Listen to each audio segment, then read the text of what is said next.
Are the Steelers AFC contenders? They're sitting at 4-1. If the season ended today, they'd be the number 2 seed in the AFC. The only team with a better record is the Indianapolis Colts. They're 5-1. So the Steelers are one of just 2 teams in the AFC that has fewer than 2 losses. And folks, I'm here to tell you, and you got to take care of business against Cincinnati twice, and you got to take care of business the second time around against Cleveland. But I'm here to tell you, folks, the Steelers can get the 1 or 2 seed in the AFC. They really can. They've got the tiebreaker on the Patriots. Starkey said last week he thinks that the Pats are going to win that division. Mm-hmm. I think they might have a better top-to-bottom roster than Buffalo, man. Yes. The Patriots. Yes. And guess what you've got over the Patriots? A dub, which is the first tiebreaker. If they win the division and you finish with the same record as New England, you have a better seed than them. That's how that works. You're also going to play the Chargers on the road. Not a tough place to play. You're going to have more fans there than they are. You've had a lot of success out there. And again, they can't protect Justin Herbert. If the Steelers played the Chargers today, I would pick the Steelers to win that football game. I agree. The Steelers will play the Bills.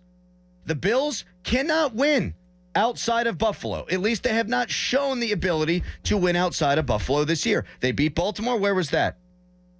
It was in Buffalo. They beat the Jets on the road, but okay, so has everybody. They played Miami at home, won. New Orleans at home, won. They actually lost to New England at home, and they went on the road to Atlanta and lost that football game. You have them at Acrisure Stadium, and I'm telling you right now, the Steelers, top to bottom, have a better roster than Buffalo. They don't have Josh Allen, and Josh Allen sometimes by himself can be enough. But that game's at least a toss-up to me right now. You are going to play the number 1 seed Indianapolis Colts. Guess where you play that game? Home. Acrisure Stadium. If you played Indianapolis on the road, you would be an underdog, and deservedly so. Indianapolis, to me, has been the most impressive team in the AFC, if not the NFL. But you're going to get them at home. And I think the Steelers can and probably should win that football game. There's no juggernauts right now. I think Kansas City eventually will become a juggernaut because gestures wildly. They're the Kansas City Chiefs, Dorin.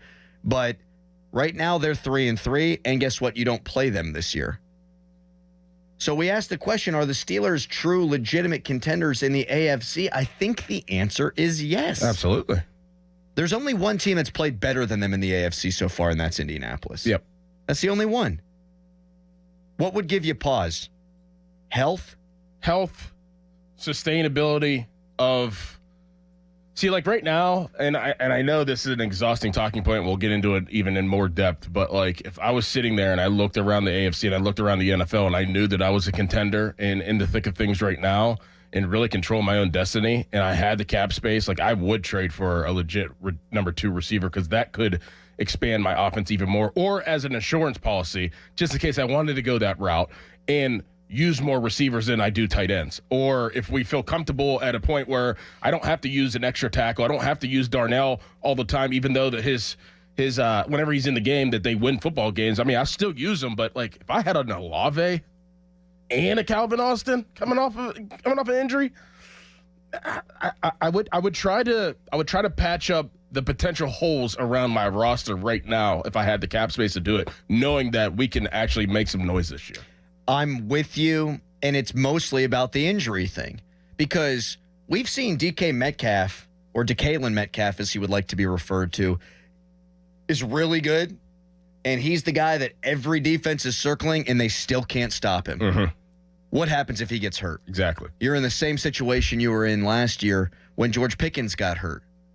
So I had said last week, well, the offense is developing. They can't even get Freiermuth the ball. Maybe you put a pin in the wide receiver 2 thing. No, you got to go for it, man.